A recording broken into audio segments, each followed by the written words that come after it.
Em aula? Bom dia do coração a todos. Não, a gente estava no recreio. No intervalo, né, Henrique? Estão fazendo um lanchinho, será? Cadê esse povo bonito? Vou babando diante das câmeras, que bafão. Vamos lá. Queridos, a Prof. vai, aula passada nós falamos um pouquinho sobre os elementos da linguagem visual, né? Os elementos que formam em algumas técnicas compositivas, são eles ponto, linha, cor, forma, textura, tá? E hoje nós vamos falar um pouquinho sobre leitura de imagem, mas é de alguns teóricos em especial, né, que estão citados ali pela apostila, tá, de como realizar a leitura de imagem. E hoje nós vamos realizar a leitura de uma imagem. Vamos começar hoje e vocês vão me enviar. Deixa eu só falar a respeito do nosso trabalho. Lembrando que a nossa nota da avaliação discursiva é a soma dos trabalhos práticos que vocês me enviam, tá bom? Então, se tem alguém fora do nosso grupo, ou se saiu, essa pessoa precisa voltar. Como que você vai me mandar o trabalho, certo? Então, ele é um grupo funcional, ele não é um grupo utilitário, ele não é uma rede social, tá, queridos? Eu vou ser bem prática, assim, né? Os trabalhos estão ficando... Tem um trabalho mais legal que o outro, tá? A gente percebe, assim, algumas pessoas levaram tempo para produzir, outros já nem tanto, né? São pessoas que às vezes já dominam a técnica, mas o desenho da figura humana em si não é fácil de fazer, por mais que a gente já trabalhou a silhueta e o som, a sombra, né?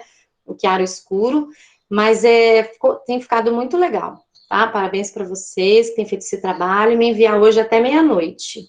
Combinado? Alguma dúvida a respeito dessa atividade? Não? Então, fechou. E aí, hoje eu vou passar mais uma, mas essa de hoje ela é bem tranquila, então ela vai de acordo com o que a gente vai falar em sala. Então, ela, na verdade... Bom dia, Bia, tudo bem, meu amor? Nós faremos aqui na aula mesmo, se der tempo, você já pode ir me enviando aqui, eu estou com o web aberto, ou se você preferir... Ah, mas eu não fiz nem da semana passada, então faça da semana passada, mas aqui conversando com a gente já pode fazer, se der tempo, depois você me envia, tá? Então, a partir de amanhã já é o envio dessa leitura de imagem que nós vamos realizar hoje. O que é ler uma imagem? É fácil quando você lê um texto, por mais que tem pessoas que têm dificuldade na interpretação desse texto. Principalmente quando o texto é muito metafórico, tem pessoas que não têm vivência, ela não tem aquela sacada, e às vezes não tem argumentação, não tem, na verdade, conteúdo para entender. O que dificulta no desenvolvimento de questões, tá? Quando o Enem ele chegou com questões contextualizadas, muito com mensagens muito subliminares, inclusive muito subjetivo, muitas pessoas que estavam acostumadas nesse ensino tradicional, 2 mais 2 é igual a 4. Então, não tinha todo um floreio de interpretação para chegar na resposta 4. Hoje, você tem que interpretar algo para responder. Então, a leitura de imagem, ela te auxilia nisso, porque ela vai de uma leitura, claro que o seu gosto pessoal, beleza, a sua vivência, ok, mas você tem que ler além das entrelinhas, né? Você tem que ir além da imagem, tá? Então, por isso que é importante isso que vocês estão estudando, e demais, é muito bom, ok? Bora lá? Vou espelhar a apostila para vocês. Então, achei. Tá bonito aqui.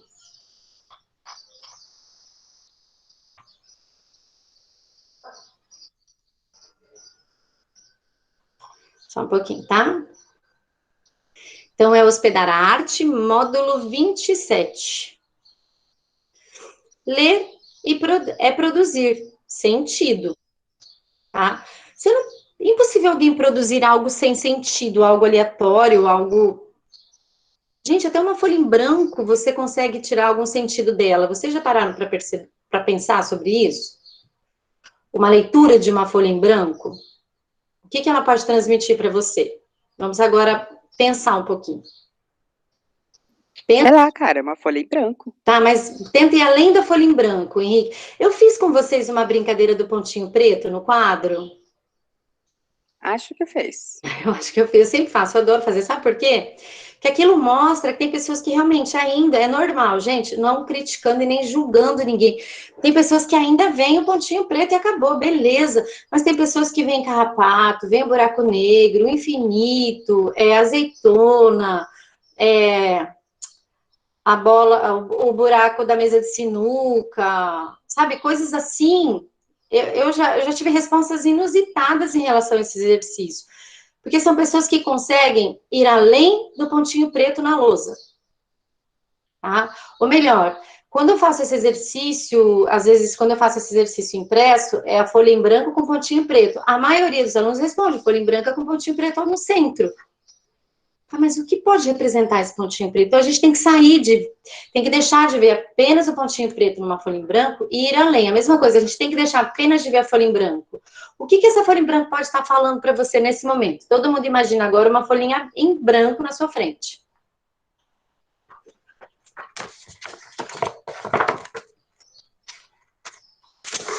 Ó.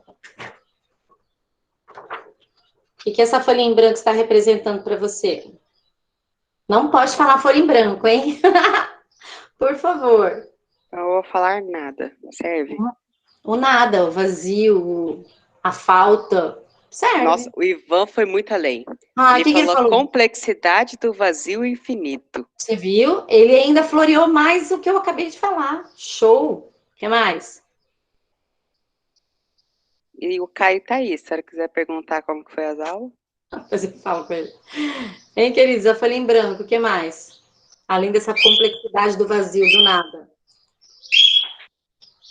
Era isso aí que eu ia falar, um vazio imenso. Vazio imenso. Pode ser a falta. Mas a falta do quê? Pode ser a falta de tanta coisa. Uma grande quantidade de branco. Uma grande O quantidade de Marcos falou neve.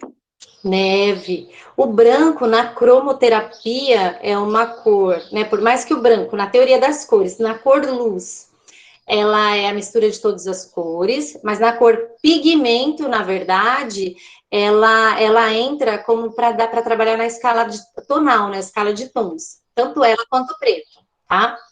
Então é uma cor que simbólica, é uma cor pacífica, né? Não é uma cor que causa intriga, ira, excitação, nada disso, muito pelo contrário. Quando você quer deixar algo neutro, branco. Mas eu vou dar uma dica de roupa. Se você usa branco, o branco engorda, porque o branco amplia. O preto diminui. Por exemplo, eu sou grande em cima e fininha embaixo. Então, eu uso preto em cima e branco embaixo. Elementos com branco, tá? Ah, não, eu sou pequenininha em cima e grande embaixo. Então, eu faço o contrário. Eu uso branco em cima e preto embaixo, tá? Isso daí são umas sacadas que são sacadas que a própria cor ela te oferece, tá bom?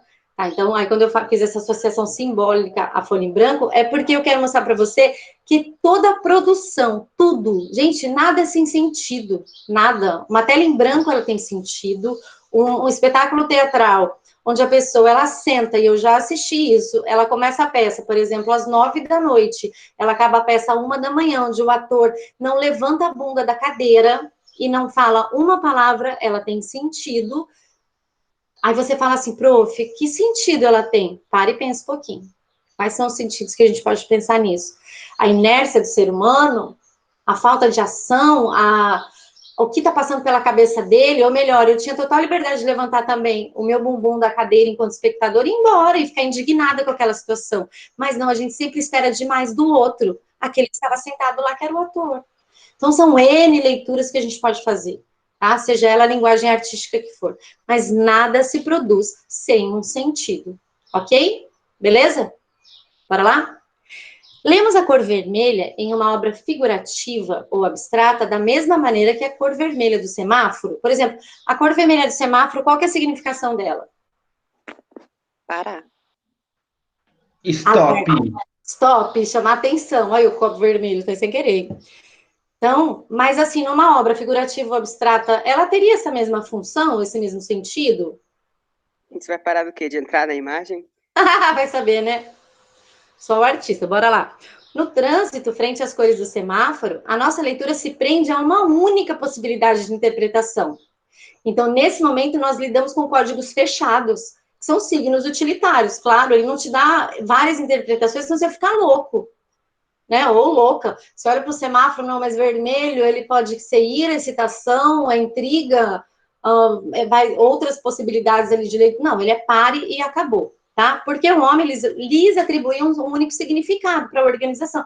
Isso é uma questão social, de organização, né? Os gregos ali foram ótimos, porque eles criaram um sistema de organização que a gente utiliza até hoje, tá? Além de questões políticas também. Porém, eu preciso desses símbolos para me nortear, para me remeter uma criança que não sabe ler, a ler uma imagem e falar, não, aqui é o banheiro, é o que eu devo entrar, né? Independente, não, eu quero ir naquele, esse que é o meu banheiro, fechou. Porque a imagem remeteu a imagem dela, certo? Então, a imagem, ela fala a mesma coisa de trânsito, onde você for, a simbologia é a mesma, tá? Assim como vários símbolos. Diante do elemento cor na obra de arte, abre-se a possibilidade da multiplicidade de leituras, então não tem a mesma conexão, tá bom? Nesse momento, você, enquanto fruidor, aprecia uma composição estruturada por códigos abertos. A arte é um código aberto, tá? Seja ela a linguagem que for. Uma arte, na verdade, que a gente fala de uma arte formativa. Ela não é uma arte, uma produção artística utilitária, tá? O que é utilitário? Quando a gente produz algo, eu vou falar na questão da produção indígena. Eles produzem algo para colocar dentro dos museus? Vocês acham? Os índios Tem produzem? gente que faz, né? Isso, mas vamos pensar assim no início da civilização. Vamos lá, quando os jesuítas chegaram aqui, o que eles tinham aqui de produção artística? Os índios, tá? Eles em algum momento pensaram em colocar dentro de museu? Com toda certeza que não. Era utilitário. Eu vou fazer aquele vaso, ou eu vou fazer aquela urna funerária para colocar o corpo lá do meu ente querido, porque tem toda uma simbologia, algo ritual, é místico, tá? Então, ali tem a gente fala da arte que tem uma função utilitária. A função formativa é onde o artista tem liberdade, né, de inesgotável, na verdade, de causar no espectador várias interpretações, tá bom? Quando você assiste a um filme ou ouve uma música, é impossível interpretá-las desvinculando da sua história de vida. Gente, é só ver. Sofrência. Quem escuta sofrência, passou por algo.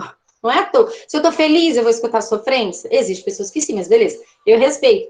Mas vai muito do quê? Com a sua história de vida, do momento que você está vivendo, a sua experiência estética. Você vê a obra de acordo com a sua ótica, de acordo com as suas preferências pessoais e culturais. É a mesma coisa quando eu levo outro tipo de música para a periferia. Eu trabalho em zona periférica, então quer dizer, eu chego com música erudita, as crianças me olham, os alunos me olham, tipo, como assim? O que é isso? Nossa, é bom. Porque eles não têm oportunidade, porque é algo cultural. A região em que eles moram não oferece, tá, esse tipo de música. Então, quer dizer, o professor, o arte educador, ele tem essa função. Eu penso, enquanto arte educador, eu tenho função, pelo no mínimo, de oferecer. Agora, se vai gostar ou se não vai, aí já é outra história, que não compete, né? Eu ofertei, na verdade, tá? Ao apreciarmos obras de arte, nós a ressignificamos, as atualizamos e produzimos interpretantes, de acordo com a nossa sensibilidade atual. Eu posso olhar hoje um Guernica, tá? É sobre ele que a gente vai falar daqui a pouco, e saber toda a história dele, e olhar para aquela obra e não sentir nada, tá? Mas aí eu vou analisar a minha vida, falando, eu tô num momento tão, um exemplo, tá, galera? Tô num momento tão amargo, tão triste, tão, sabe, ai, que saco. Que para mim, indiferente se aquele monte de gente morreu na Guerra Civil Espanhola ou não, não foi a minha vida, não foi a minha família. Olha a quantidade de coisas que estão acontecendo, e a minha interpretação diante da obra foi o nada.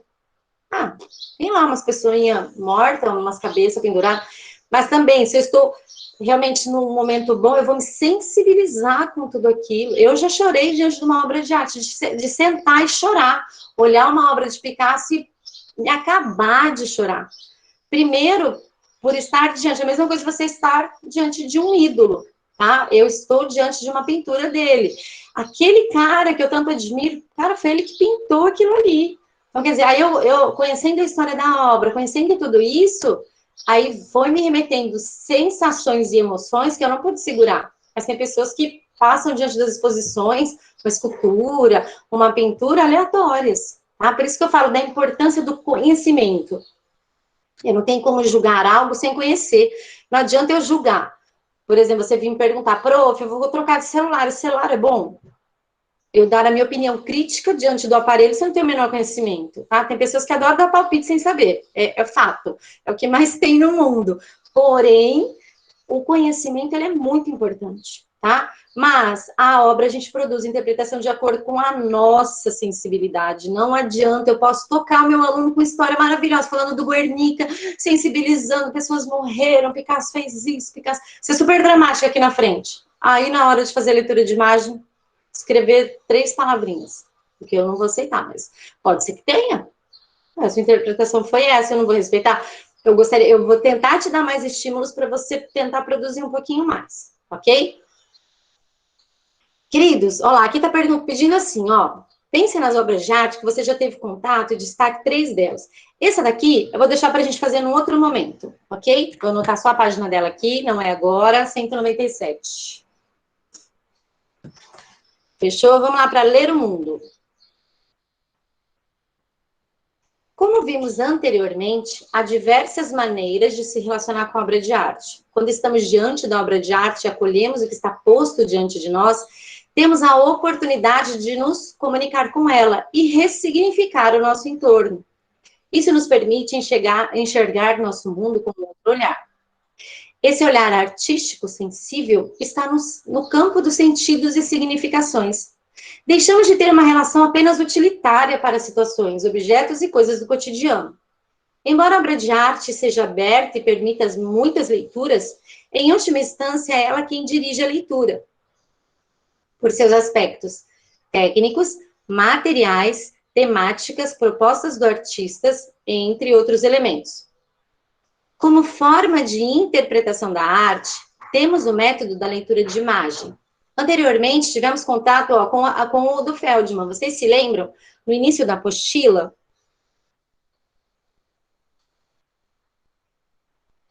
Estou com um arranhão na garganta, fazendo uma coceirinha. O Feldman, qual que era o método dele? Ó, descrever a imagem, os elementos formais. Ah, cor, forma, textura, linha. O que você estava vendo?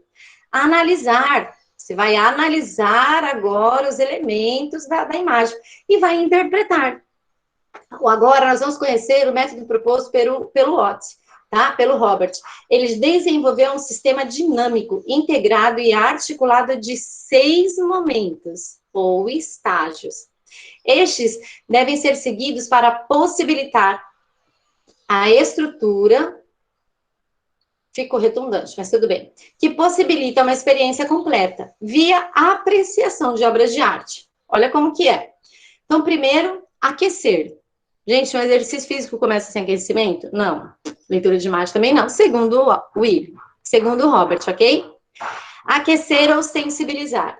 Segundo, descrever. Tá? Terceiro, analisar. Quarto, interpretar.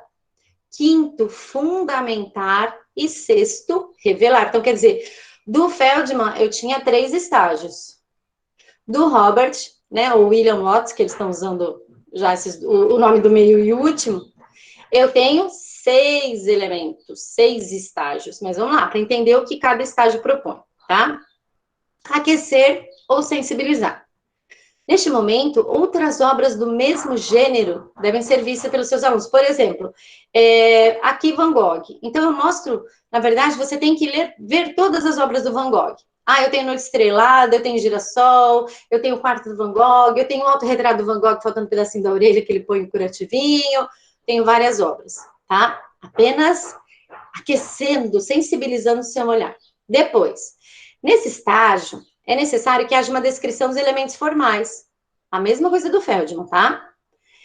Linhas, que ocorre no quadro, uma série de linhas fragmentadas. Olha essa da Noite Estrelada, tá? Do Van Gogh. Pinceladas marcadas, então, de diferentes tamanhos e cores. As formas são redondas entre estrelas, lua e até mesmo no complexo arquitetônico. Em termos de cores, o quadro se destaca com cores frias. Quer dizer, vocês estão percebendo que nesse método você vai descrevendo os elementos formais da imagem. Como são as pinceladas, quais os tipos de cores, se eles, cores frias e cores quentes. A parte da iluminação não ocorre de maneira real, quer dizer, pictórica, é fantasiosa. Não há aspectos lisos no que compete à textura. Trata de uma composição orgânica, então quer dizer, ele não é...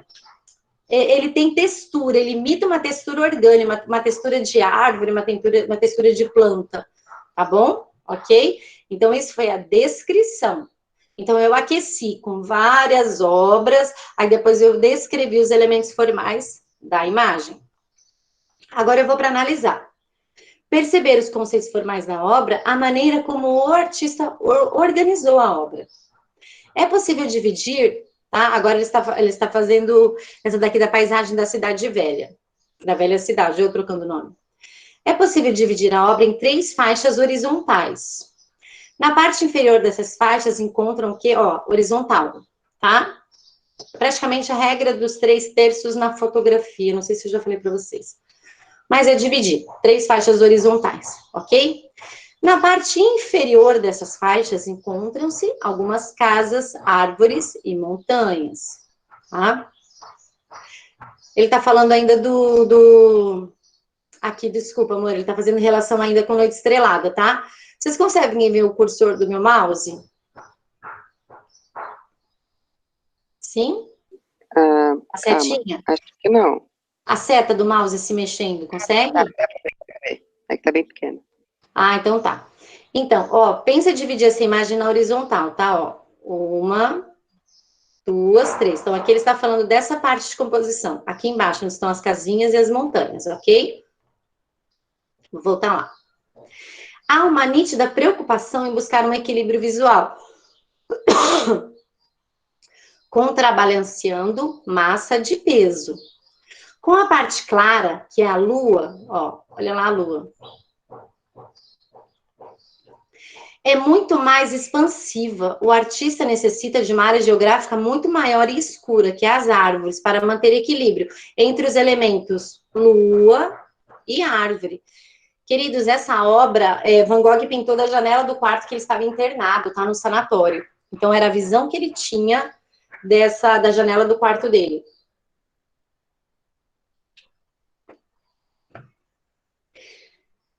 Em momento algum, o olhar do espectador pousa em repouso sobre a composição. Muito pelo contrário, seu olhar não fica parado. O olhar...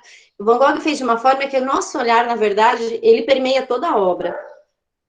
Assim como o quadro do Vermeer, porém de forma muito mais intensa, há uma pulsação devido à relação entre os elementos formais. Mas o que é isso? Essas pinceladas marcadas dele, ok?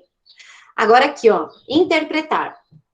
O observador interpreta a obra visual e percebe sentimentos, ideias, sensações que ela lhe oferta. Esse estágio, gente, ele é particular. Ele é do observador para observador, as respostas serão múltiplas, uma vez que para cada sujeito haverá uma afeição frente à obra. Por isso essa questão do respeito, essa questão do... Eu respeito a sua opinião, entendeu? Prof, então não existe certo nem errado. Os estágios anteriores, nessa descrição dos elementos formais, existe algo que é o que estamos vendo, então você não pode viajar muito, não tem como fugir muito, né? A interpretação agora é sua, tá? Digamos que para alguém essa obra suscite uma mistura de sentimentos, ó, solidão e loucura, para quem conhece a história do Van Gogh, um homem que foi diagnosticado com esquizofrenia, que em vida vendeu uma obra apenas, quem o sustentava era o irmão, Theo, ele era extremamente conturbado, há vários relatos, né, mas nada assim cientificamente comprovado, que realmente fez ele cortar um pedacinho da orelha, tá?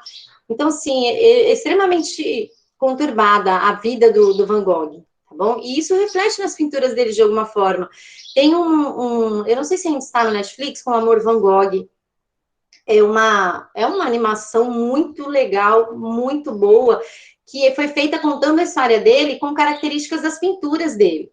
Então, todo o filme é muito show, tá? Eu, ano passado, mostrei para a turma, mas nós estávamos em sala, né? Esse ano fica como sugestão. A solidão parece ocorrer visto que não há nenhum vestígio de outro personagem. Olha a sacada, isso é uma interpretação, quer dizer, não tem ninguém ali, só tem o quê? Elementos de natureza, casas, mas e as pessoas, onde eles estão? E também pelo ponto alto e afastado da cidade, que escolheu um ponto de mirada. Loucura pela maneira representada o céu, ou seja, a maneira irreal com que visualiza em redemoinhos as nuvens. Apenas em uma mente com algum tipo de distúrbio funcional ou alterada por alucinógeno faria isso. Tem pessoas que afirmam que ele tomava muito absinto, por isso o uso exagerado do amarelo, que ele alterava, inclusive, até a forma como ele via as coisas, tá? Mas foi o que eu falei, cientificamente não tem nada comprovado. Se não cabe apenas imaginar que Van Gogh conseguiu captar a essência da paisagem e a transformou em poesia. Quinto estágio, fundamentar. O repertório do leitor da obra é ampliado com informações quanto à história e ao contexto da obra.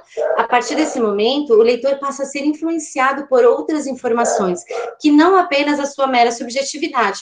Por exemplo, como aspectos historiográficos serão inseridos para um aprofundamento do lugar da obra. Tá? Quando você conhece um pouquinho da história do Van Gogh, igual eu contei para vocês, vocês vão pesquisar um pouquinho onde ele morava, em Arles. Ele e o Paul Gauguin, eles tinham uma casinha amarela, onde era um reduto de artistas. Então, quer dizer, são elementos que você vai fundamentando para sua leitura de imagem, tá? Sexto estágio, revelar. Nessa etapa, existe o fechamento da leitura de imagem. Quando aquele que lê a obra é convidado a construir uma imagem a partir de todo o processo traçado. Tá? Então, aí você lê a sua imagem, você leu a sua imagem, você se apropria da imagem e cria a sua própria obra diante daquela, tá? Quando você revela. Aqui tem, ó, aqui vocês vão aplicar agora, eu achei que fosse o Guernica, desculpa, amores, o Guernica, ele está aqui, ó, tá? Na complementar, tá bom? Me perdoa. Vocês vão fazer esses dois exercícios do praticando aqui, ó. Vocês vão aplicar o método do Robert, ok? E depois vocês vão me fazer uma relação, ó, entre sintaxe e semântica, quer dizer, para a gente fazer para fazer a leitura, tá? Então, eu sei que sintaxe é a palavra, né? Eu tenho que saber o que é morfologia primeiro, que é a estrutura e a formação das palavras. A sintaxe é quando eu coloco essas palavras dentro de uma oração. Prof, mas que associação eu posso fazer com uma obra de arte, certo? Vamos pensar, ó. A sintaxe é a parte da gramática que preocupa com a relação entre as palavras. Então, quer dizer, mas e com uma leitura de imagem? O artista, ele não cria nada sem ter um sentido entre a sua criação. E a semântica, ela forma esse sentido. Então, a sintaxe seria o quê? E a semântica seria o quê? Ó, já dei um spoilerzinho para vocês, certo? Peraí que eu já vou voltar. Você consegue estabelecer a relação entre as etapas com o que eu acabei de falar? Então, vocês vão ler esta imagem utilizando essas 6 etapas.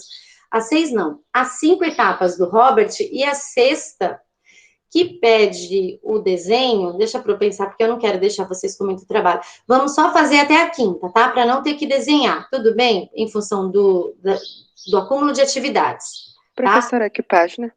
Página 200. Ah, tá, obrigada. De nada, tá bom? Ó, essa do fechamento da leitura, quando aquele que lê a obra é convidado a construir uma imagem, essa da revelação, a gente não faz. Vocês entenderam? Depois, vocês vão mandar para mim, até quinta que vem, deixa eu diminuir um pouquinho o zoom, a foto desta página aqui. Prof, mas o espaço é pequeno. Vocês viram que não precisa escrever muito, tá? São os elementos formais da imagem.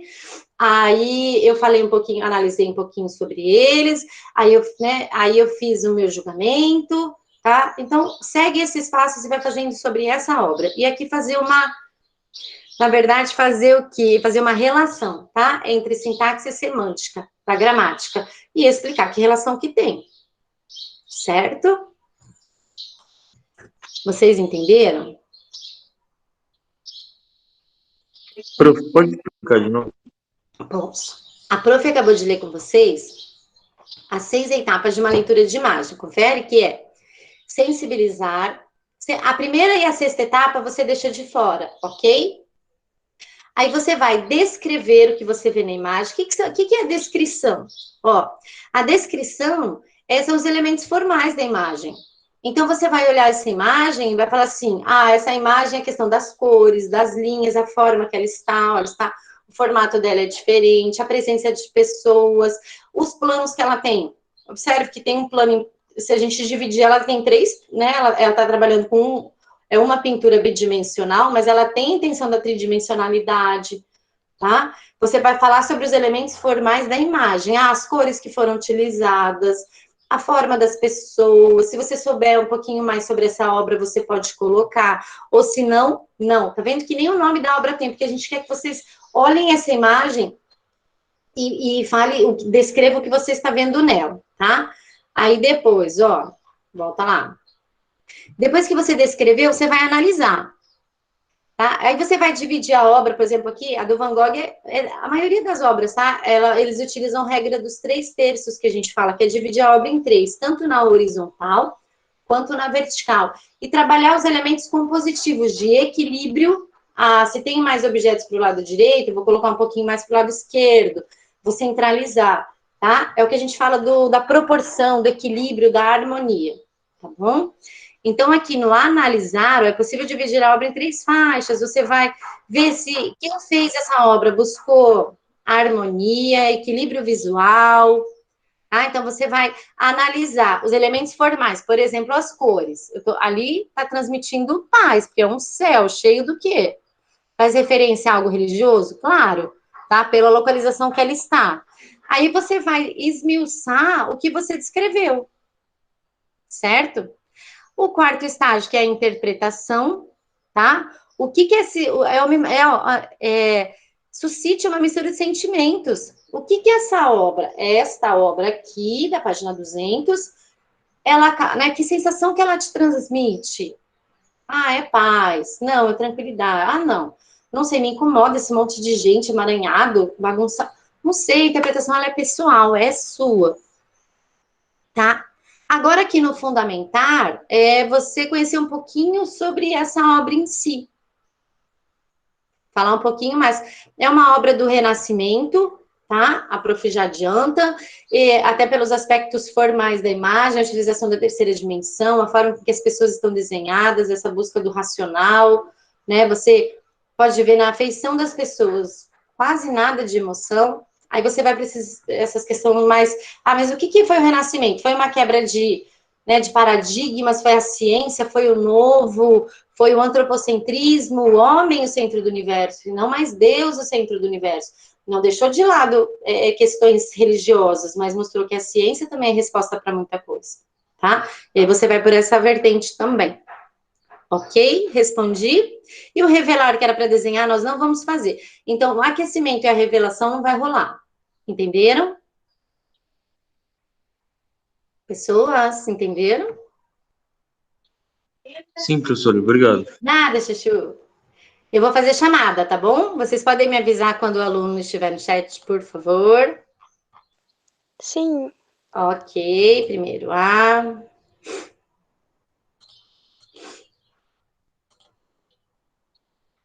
Amanda Vitória. Aqui. Obrigada. Ana Júlia. Chat. Ana Lívia. No. Anne Gabriele. Arthur Boni. Presente. Obrigada, querido. Beatriz. Chat. Obrigada. Bruno Martim. Aqui. Obrigada, Briane. Chat. Caio Lucas. Aqui. Caio, como que foi a aula? Professora, foi bom rever os professores, mas não é nada demais, sabe? Porque conversar é ruim, porque está de máscara, às vezes a pessoa não te ouve, aí tem que manter distanciamento e... foi bom rever, mas também não foi tão bom assim, né? Entendi. Porque tem toda a questão dos planos, né, de biossegurança. Não tem o que fazer. Né? Tem que ser assim. Tem que ser assim. Então tá, coração. Obrigada. Daniela. Aqui. Obrigada, Dani. Danilo. Heloísa. Fernanda Bandeira. Oi, Fer tá aí. Fernanda Carolina. Giovana de Sá Souza. Chat. Giovana de Souza Lima. Aqui. Obrigada, amor. Enefaed. Igor Monteiro. Eu. Obrigada, Igor. Isabela de Jesus. João André. João Pedro. Chat. Ok. Júlia Zanin. Cauã. Lívia. Aqui é o Cauã. Oi, amor. Aqui é o Cauã. Tá bom, Cauã. Obrigada, querido. Vou tirar daqui, tá? A Lívia Pronto, está... a Lívia tá no chat. Ok, obrigada, meu amor. Luísa Fernandes. Presente. Obrigada. Marcos. Chat. Maria Eduarda. Chat. Maria Júlia. Chat. Matheus. Pedro Henrique. Chat. Pedro Paulo. Aqui. Obrigada. Raquel. Renan. Chat. Renata. Aqui. Obrigada, Rê. Sandriele.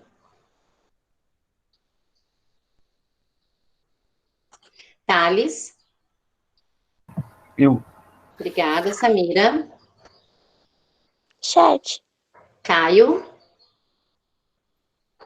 Presente. Obrigada, Carmen. Presente. Obrigada, Isa. Isabela Dutra. E Irineu. Ok, bora lá. Primeiro B.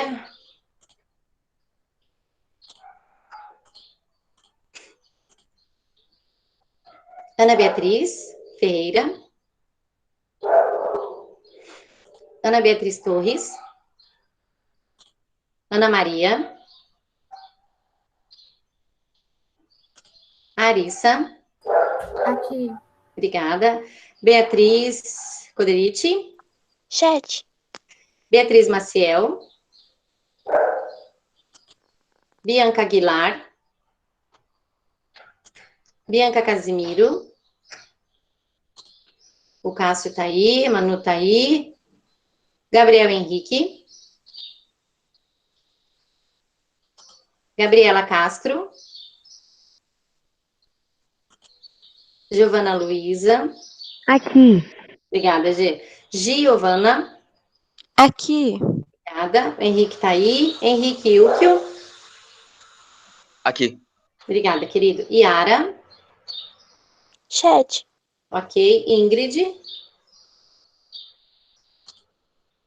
Isabela Araújo. Prof, a Ingrid tá no chat. Tá, vou tirar. Isabela Araújo. Ivan. Presente. Obrigada. Tá com sono, guri. João Afonso. João Gabriel. Eu. Obrigada. João Pedro. Hello. Hello. Luísa. Maria Elisa. Presente. Obrigada, meu amor. Manuela. Chat. Maria Eduarda. Chat. Matheus Borges. Milena. Presente. Obrigada. Nicole. Chat. Pedro Felipe. Pedro Parron. Professora, a net Oi. do Parrom tá ruim, tá? Ele pediu para avisar. Tá, obrigada. Rayane. Rebeca. Aqui. Obrigada, Renata. William. Sabrina. Samuel. Bom dia. Bom dia, querido. E Hugo. Chat. Isis. Yasmin. Chat. Ok. Queridos, alguma dúvida? Querem comentar algo? Mandar até hoje, tá? O desenho do dorso, né? Da silhueta do corpo. E esse da leitura de imagem, a partir de amanhã até quinta que vem. Pode tirar foto do livro mesmo. Lembrando de mandar uma foto que eu consiga ler. E com o seu nome e turma, por favor. Certo? Certo. Beleza. Um beijo. Um beijo. Obrigada, Manu, mais uma vez. Beijo no coração. Até semana que vem. Você, prof. Tchau. Tchau, Tchau, meu prof. amor. Vão com Deus. Beijo, beijo. Tchau, meu amor. Obrigada a vocês. Prof. Oi, pode falar, meu amor. O desenho de hoje, ele tem que ser em preto e branco ou ele pode ser pintado? Você que sabe. Se você quiser colorir, fica à vontade, Bruno. Eu dei a possibilidade do preto e branco, do grafite, porque tem muitos alunos que não têm material de colorir em casa, tá? Mas você que sabe. Tá bom, prof. Tá bom? Obrigado. Nada, querido. Tchau. Tchau, tchau. Professora, tem que ser só a silhueta? Ou, tipo, Não, se você quiser detalhar, você detalha. Esse exercício é para aplicação de luz e sombra. Então, claro que pode ter detalhe, que assim, a gente não quis, né, nem a apostila, nem eu quis fomentar muito a técnica, né, porque eu sabia que tem pessoas que não conseguem, né, ir além, mas fica à vontade, tá, Samuel? se eu quiser, assim, pegar da agora até a noite, Pode, desenhando. pode ser. Manda ver. Beleza. Tá Obrigado, bom? prof. Tchau, tchau. Nada, tchau, tchau.